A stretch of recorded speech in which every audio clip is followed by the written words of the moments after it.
Annyeong! So we are the Filipino wives in South Korea married to Korean man. Paminsan-minsan nagkikita-kita kami para kumain at mag-update sa life namin dito sa South Korea. Ang saya lang din na may mga kababayan kang nakakausap para less homesick. Tuwing nagkikita-kita kami, syempre Filipino food yung kinakain namin. Ang sarap kaya, tapos Filipino language yung ginagamit namin. Mas lami man magkinamot kaysa mag-love.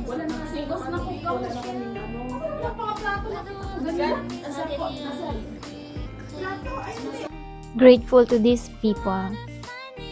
Maraming salamat mga oni sa pag-welcome sa akin dito sa Jecheon.